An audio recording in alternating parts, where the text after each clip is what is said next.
My problem with it is I wanted it to be darker. The script is laughable, but not in a good way. It's just proved so divisive. I was reminded of the friendship between Elliot and E.T. Every time anyone says mockumentary, immediately think, is it as good as Spinal Tap? The answer is no. Very smartly reinvented a franchise, and who thought that was possible? It does the thing that cinema is meant to do at its very best, to completely immerse you, to transport you, to take you to another world. Words of Wisdom, the film review, Friday at 5:45 on the BBC News Channel.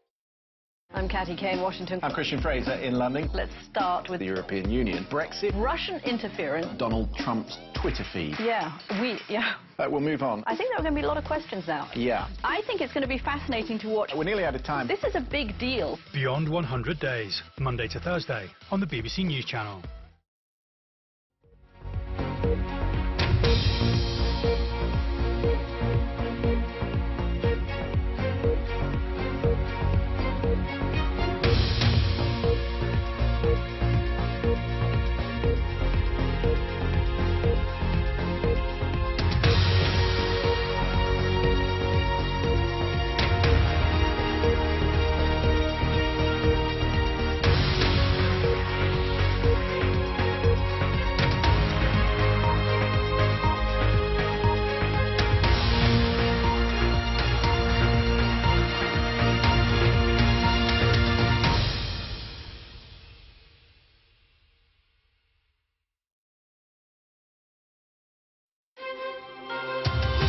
A very warm welcome to Newsday. I'm Mike Embley in London. The headlines for you. The Parliamentary Party does have confidence. Theresa May survives a vote of no confidence from her own party, but the challenges over Brexit remain.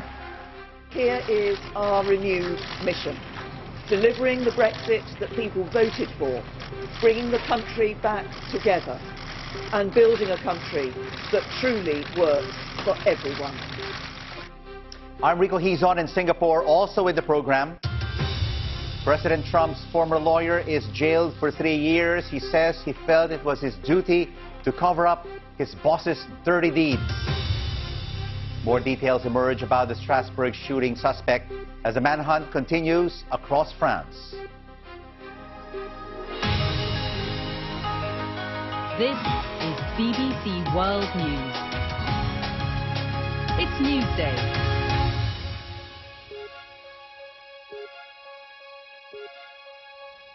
Hello, it is 9 a.m. in Singapore, 1 in the morning here in London, where the British Prime Minister has survived a no-confidence vote from her own Conservative Party. That is the good news for Theresa May. The bad news, well, a third of her own members of Parliament voted against her. So, 317 Conservative MPs were eligible to vote in the election. 200 voted in favour of the Prime Minister. 117 voted against her. That, of course, a majority of 83. Enough, but damaging and not much help at all to her chances of getting her Brexit deal approved by Parliament. Before Wednesday's vote, the Prime Minister had hinted to Conservative MPs she does not intend to lead the party into the next general election that is meant to be in 2022. She insisted her focus should be on delivering Brexit somehow. Our political editor, Laura Kunsberg, starts our coverage. Just a warning, there is flash photography coming up. Decision time. Survival time. For a Prime Minister and a party twisted together in a years-old fight. Only the Conservatives would do it like this behind those walls. A challenge in the morning. The rebels seen off before it's time for bed. The result of the ballot held this evening is that the Parliamentary Party does have confidence. 200 of her MPs wanted her to stay, 117 wanted her to go. A clear result, but a party in obvious conflict. No further confidence vote can take place for at least 2 months. Despite the applause, what do the Tories really have to celebrate beyond tonight? It was another lonely journey to the microphone. The Prime Minister had to promise she'd go in order to stay for now. This has been a long and challenging day, but at the end of it, I'm pleased to have received the backing of my colleagues in tonight's ballot. Whilst I'm grateful for that support, a significant number of colleagues did cast a vote against me, and I've listened to what they said. Following this ballot, we now need to get on with the job of delivering Brexit for the British people and building a better future for this country. A Brexit that delivers on the vote that people gave, that brings back control of our money, our borders and our laws, that protects jobs, security and the union, that brings the country back together rather than entrenching division. That must start here in Westminster, with politicians on all sides coming together and acting in the national interest. So here is our renewed mission: delivering the Brexit that people voted for, bringing the country back together, and building a country that truly works for everyone. Resilient, but not inscrutable. This is not the end of this argument or a triumph over hearts and minds.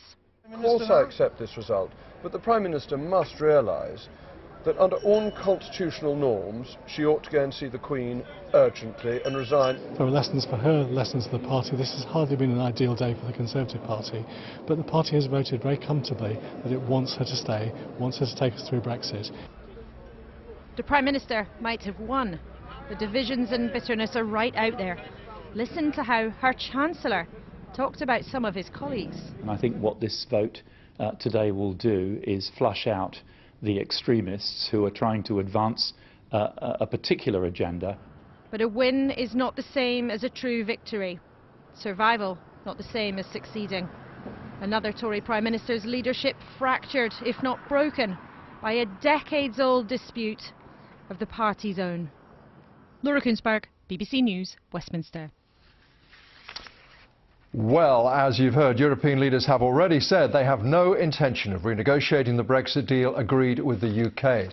But in Brussels there is maybe some slight movement in the form of a draft document leaders will sign after a summit on Thursday.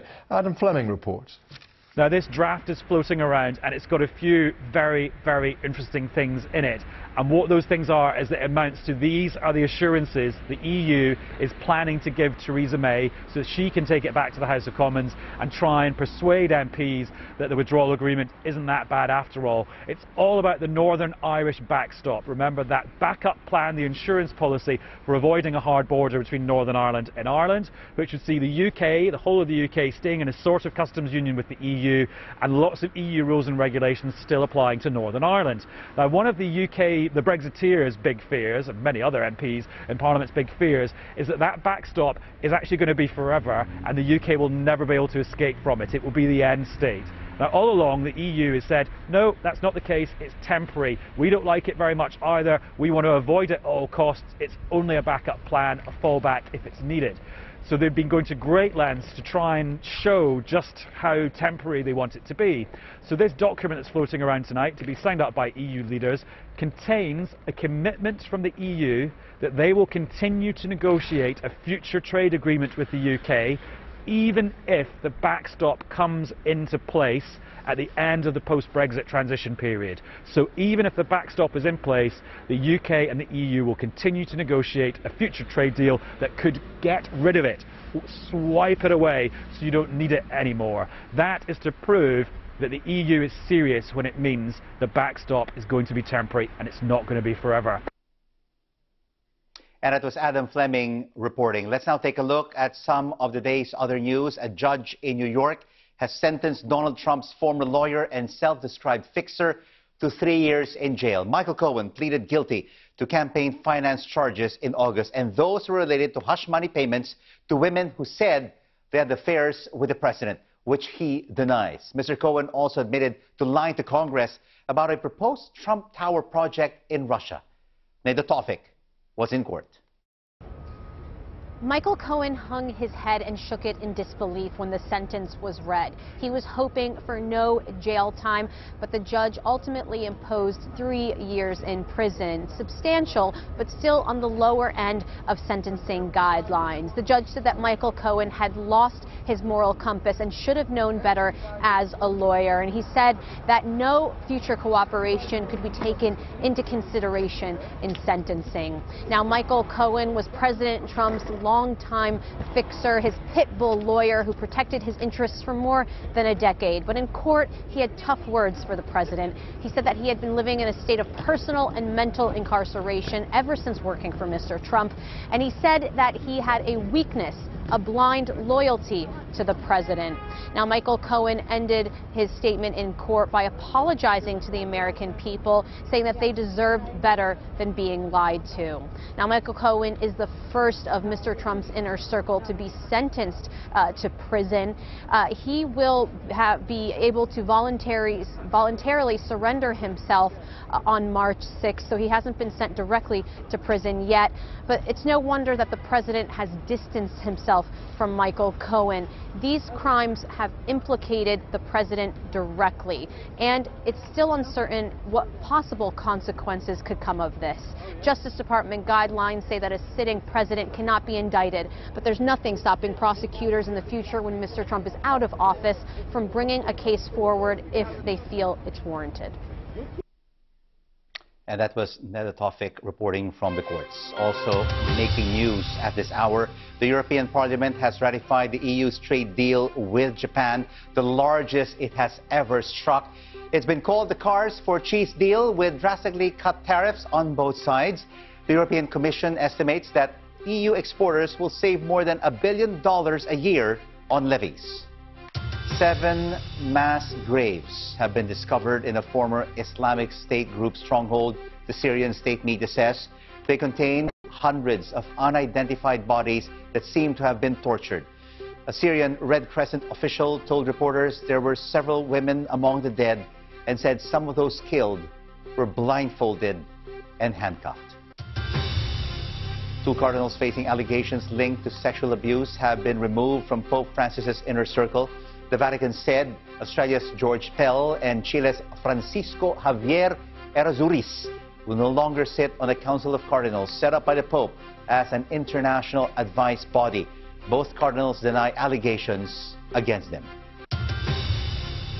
The Afghanistan Football Federation has vigorously denied claims that some officials have sexually and physically abused players on the national women's team. World Football's governing body, FIFA, has suspended the AFF president Karamuddin Karam for 90 days pending an investigation. The ban can be extended depending on the outcome of the probe.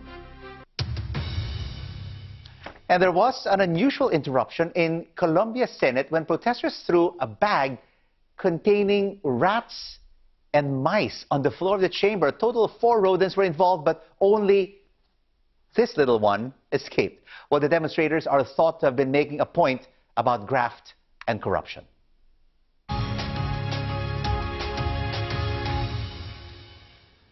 Now, story still on the move from 24 hours ago. Hundreds of police are still hunting the gunman who escaped after a shootout at a Christmas market in France. 3 people were killed, 13 others wounded in Strasbourg. It is thought the gunman may have crossed the border into Germany. Security forces there are on alert. Investigators say it was an act of terror. Damien Grammaticus reports now from Strasbourg. This is a city on alert. Hundreds of police and soldiers on a manhunt for a killer. But where did he go? Even the nearby border watched to stop him slipping away. Sharif Chekat, the suspected gunman, police now appealing for help finding him. He'd opened fire near the Christmas markets. This is the old heart of Strasbourg. People barricaded themselves inside. Among his victims, a tourist from Thailand, here on holiday with his wife. Sharif Chekat, 29 years old, has been in prison, has 27 convictions for crimes like robbery, and was already on France's terror watch list. 40 minutes, 40 minutes ça a duré. The shooting went on for 30 or 40 minutes, Robin says. He filmed police scrambling for cover and says he knew the gunman. Ouais, il était enfermé ici. Yes, he was in prison here and in Germany too, he says.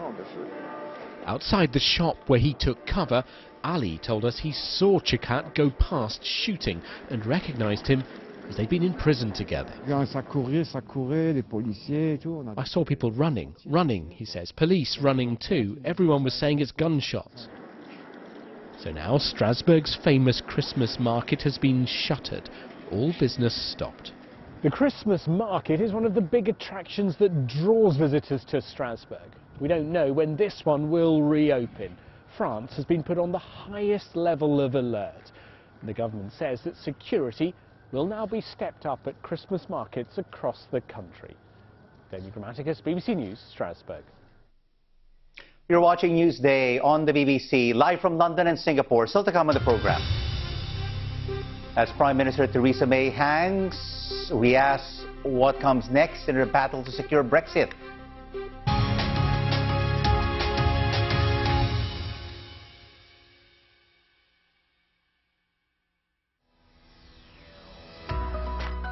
John Lennon was shot at the entrance to the Dakota building in the center of New York. There's been a crowd here standing in more or less silent vigil, and the flowers have been piling up.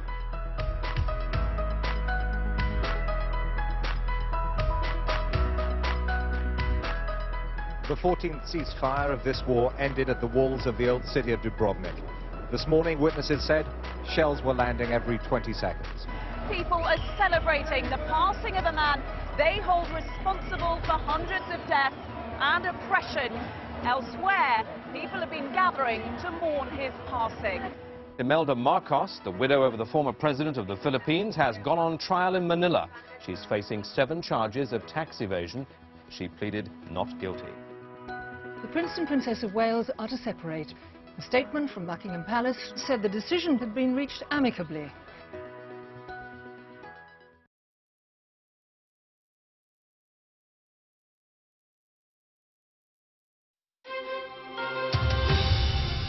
Hello everyone, glad you're watching Newsday on the BBC. I'm Rico Hizon in Singapore.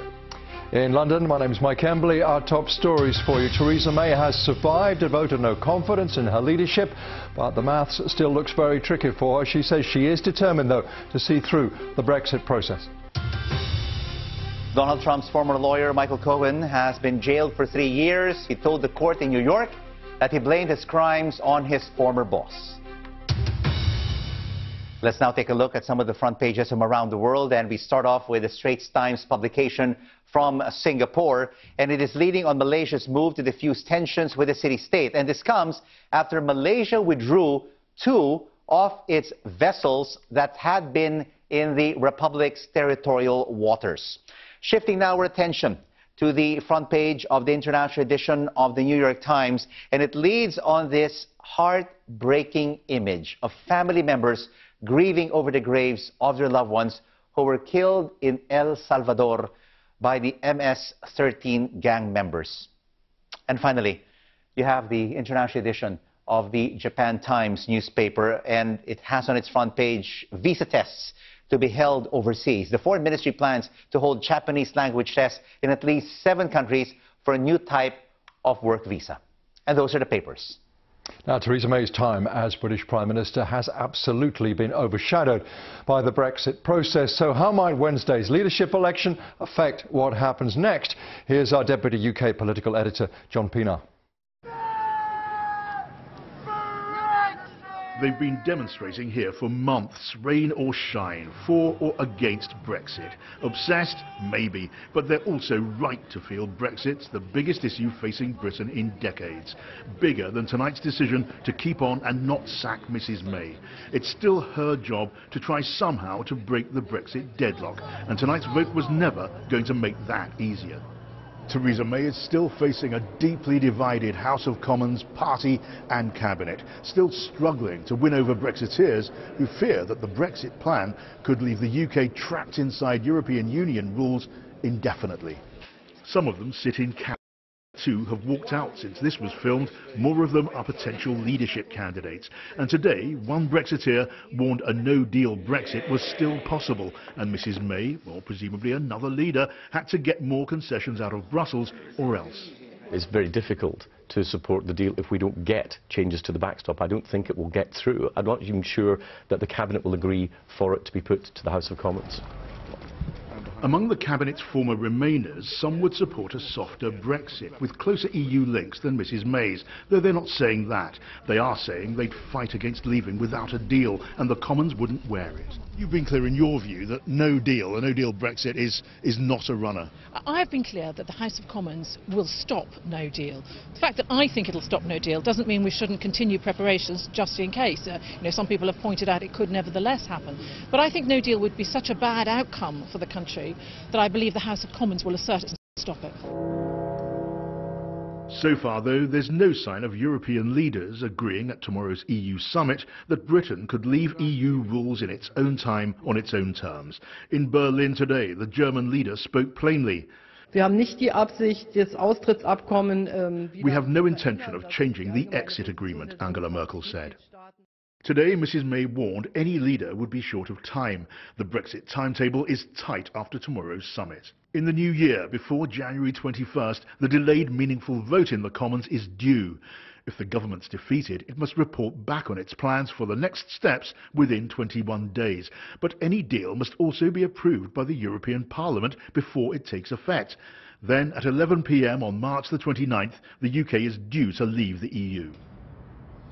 But the Prime Minister and her deal are still facing defeat by MPs. No one can yet rule out a Brexit tied closely to the EU or a fresh referendum. And however long Theresa May has left in office, the biggest question of all, what's Britain's future, still hangs in the air. John Pinar, BBC News. The vote of confidence, which Theresa May won by a margin of 200 to 117, is just the latest scrap in a very long-running internal Conservative Party conflict over the UK's relationship with the European Union.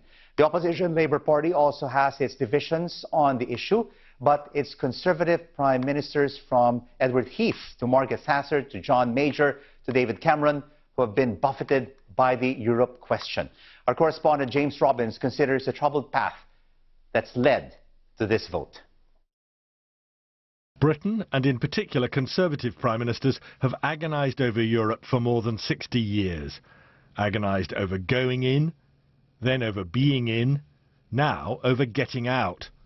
But the divisions this time look unprecedented in scale, and to some they're doing Britain damage. Certainly the mess is in the spotlight, and the whole world is looking on pretty appalled. With good reason, because there are points when a country looks ungovernable, and this looks to the rest of the world, I think, like one of those. So how did we get here?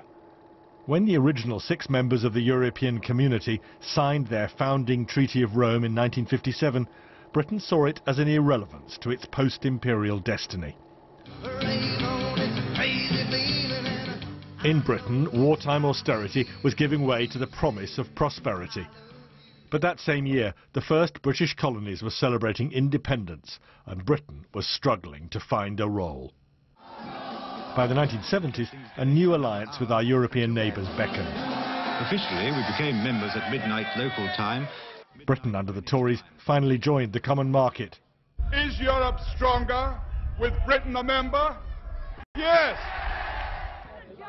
And once upon a time, even Margaret Thatcher was a Euro enthusiast, campaigning in the 1975 referendum. But as Prime Minister in the 1980s, she became increasingly hostile to sharing more sovereignty. No, no, no. But her own downfall was accelerated by deep Tory divisions over Europe. In the 1990s, her successor, John Major, couldn't turn the rising sceptic tide. He won opt-outs for Britain, including from the Euro, in the Maastricht Treaty, but that wasn't enough. Fast forward to this century, and in 2016, David Cameron tried to see off a growing threat to his party from the right by betting on a referendum. He lost. British people have spoken, and the answer is, we're out. I do not think it would be right for me to try to be the captain that steers our country to its next destination. Theresa May took over, but through the tortuous Brexit negotiations, she's often found her own party harder to deal with than the governments of Europe. The leading historian of post-war Britain sees an unprecedented level of national division. The way the votes fell in the referendum illuminated very starkly the very great differences in lives and life chances across our kingdom. We're a people that no longer knew ourselves. It's stress testing our party system desperately, and if Parliament can't cope with the stress of this, we are in deep trouble. For Theresa May, the challenge remains. how to extract something from Europe while trying to reconcile all the divisions at home. James Robbins, BBC News. Now you're all asking yourselves, where do we look for an idea what the British public generally, what the British public generally think of Wednesday's events? The town of Market Harborough in the English Midlands mirrored the national Brexit vote 2 years ago. The majority there, 51 to 49% in favour of leaving the EU. Alex Forsyth went to test reactions there. 6 and 3. 63. It wasn't just the bingo numbers being watched at Market Harborough's Conservative Club tonight. All eyes were on the figures dictating Theresa May's fate too. I'm really pleased for her because I think she really deserves to be given a chance. I think she's had some real hard press. I'm disappointed. I think that she's got us into an awful mess. When members gathered for their Christmas dinner before the vote, talk was of how the Tory party has handled Brexit so far. Jim's a long-term Conservative supporter. He voted Remain but accepts the referendum result, just not what's happened since. For the last 2.5 years, they've done nothing but backbite and argue with one another. Brexit-backing Mick said the Prime Minister has been part of the problem. I thought she'd be a Maggie, a bit stronger, but she ain't. Do you still think Brexit's going to happen? I don't know. But for Sylvia, who supported the Tories for almost 60 years, it's time the party rallied round the leadership. It's going to be tough. And all we can do is accept what she can achieve for us and make the best of the bad job. In Market Harborough, the referendum result almost mirrored the national picture. It backed Leave, but only just. Earlier today, people here said it was time those in Westminster improved their approach to Brexit, although there's still division about the way ahead. It's not often I get the chance to say this. You've been watching Newsday. I'm Mike Embley in London. Nice to have you on the show, Mike. I'm Rico Hizon in Singapore. Stay with us. We will be seeing how financial markets and the business world are receiving the news of the British Prime Minister's confidence vote win. Yes, it's been quite a momentous day for the British Prime Minister. Theresa May survived that vote of no confidence in her leadership of the Conservative Party. 200 of her MPs backed her, but 117, a third of her MPs, voted against. She called on politicians to come together to act in the national interest. Future, Saturday and Sunday, 9:30 p.m. on the BBC News Channel.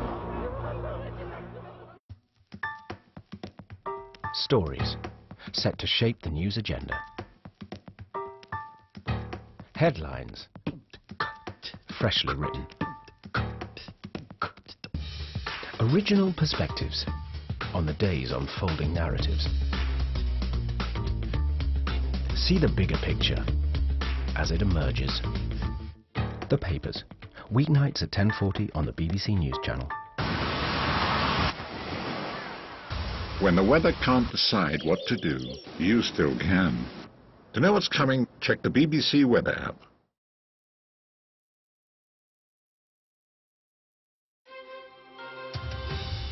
I'm Mike Embley with the BBC News headlines for you. Our top story, Theresa May has survived a no-confidence vote from her own party. MPs backed her by 200 votes to 117 in a secret ballot. Mrs May said it was time to get on with the job of securing Brexit. She will travel to Brussels later, trying to get further assurances over the Irish border.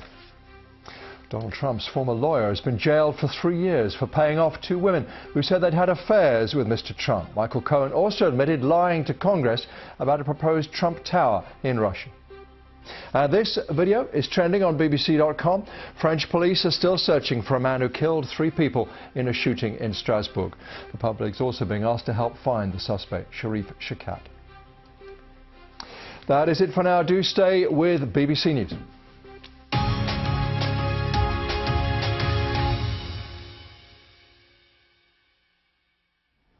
The top story in the UK for you just briefly. Scotland's Finance Secretary has announced he will not increase the higher rate income tax threshold to £50,000. Now live to Singapore for Asia Business Report.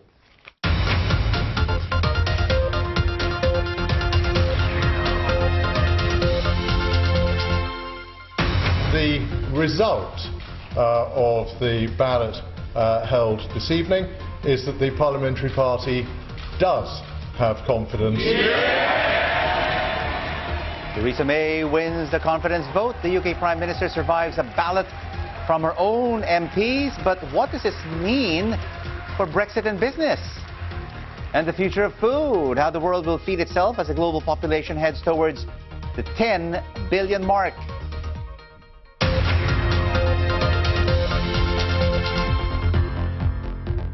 Good morning, Asia. Hello, world. Glad you could join us for this edition of Asia Business Report. I'm Rico Hizon. We start off with the UK Prime Minister, and Theresa May has won a vote of confidence in her leadership within the Conservative Party by 200 votes to 117. Ms. May is now immune for another challenge for a year.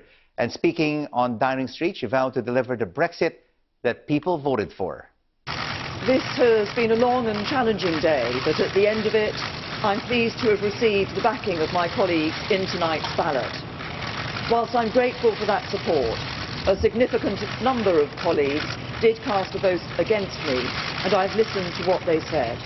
And this is how the pound traded after that result. It's now at 1.2621 against the US dollar, 1.11 against the euro, and against the yen at 143.85. Our business editor, Simon Jack, told us how the result is being